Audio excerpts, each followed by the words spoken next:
So, back in 2008, Suzanne Collins released Hunger Games, which is this dystopian novel about this battle royale to the death. For a brief plot summary, one boy and girl are forcibly selected from each of the 12 districts by the government, and then are forced to go fight to the death in an arena. This book went on to become a huge hit, spawning the Hunger Games trilogy. What some people don't know is that before the Hunger Games trilogy, the first literature to really broach and define this battle royale genre as it currently is, was actually a Japanese manga aptly named Battle Royale that was released in 1999 and had high school kids fight to the death on an island until there was only one remaining. It established a lot of the standard tropes we see in the current Battle Royale genre, including shrinking/moving zones, a way of killing unwilling participants via bomb collars, various supply bags, an evil overseer, etc., etc. And this was like the first huge hit of this sort of narrative, and it spawned a couple of manga in its wake, namely Dead Man Wonderland, Batum, Future Diary, among others.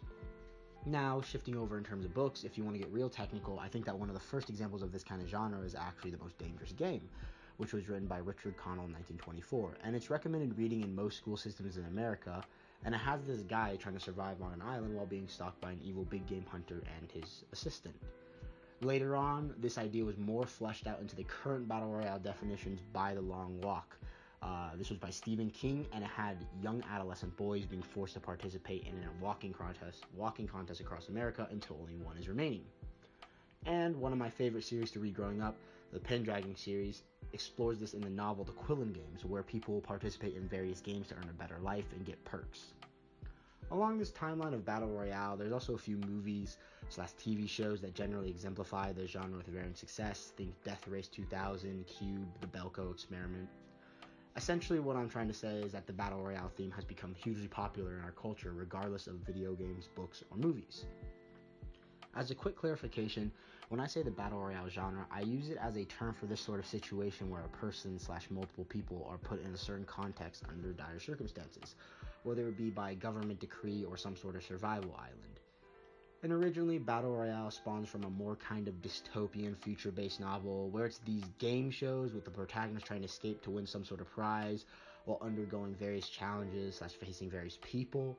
And then it sort of evolved into this arena type, where people are on the same level playing field and they're fighting it out for one ultimate survivor. Usually there's one winner, but there can be multiple according to the different stories. Along the way, though, the group that you do start with is usually narrowed down a lot. Obviously, that fairly standard definition of fighting to the death in an arena includes series like the Hunger Games, but there are multiple spin-offs/variations with new ideas introduced that make it more interesting. People don't have to necessarily fight directly against each other to survive, nor does it have to take place in a restricted area, among other such rules. And the main point here is that the Battle Royale genre spans a lot of area.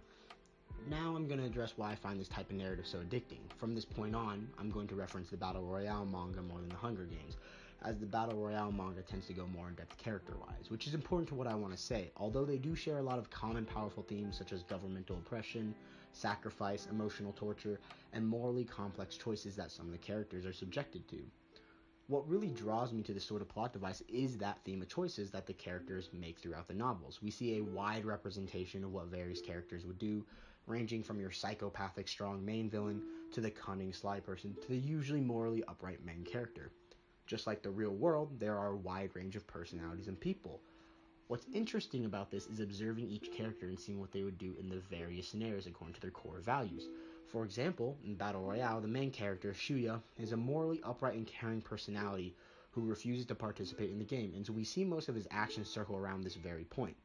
On the other hand, one of the main antagonists is Mitsuko, and we get a very deep peek at her background and how her childhood sexual and emotional abuse drive her character as this beautiful but highly damaged character who utilizes her sexuality in order to manipulate her classmates in the game. Obviously, the list of characters goes on and spans a very wide range of tropes and stereotypes, so I highly suggest again that you go read the actual novel/manga because the author does a very good job of going in depth behind each of the characters, regardless of their longevity throughout the story. In addition to this, in the manga at least, there's an analysis of each character at the end of some chapters, and through this, the author paints them in a very human light. And that's what makes it really compelling, is the humanity behind most of the characters. It's the struggle to survive in a situation so dire. Human beings, and by extensions, the characters, if written well, will make generally rational decisions based on their personal creed.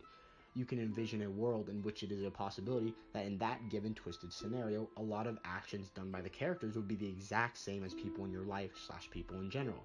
With those differing personalities, people make differing choices. And even though we would all like to see ourselves be the protagonists who uphold some sort of moral, righteous ground and code, oftentimes that's not totally or truthfully the case. Not everybody's actions can be so noble. How these people react in stressful, almost mind-breaking scenarios is very telling, as these are the scenarios where people tend to reveal what kind of true nature they have.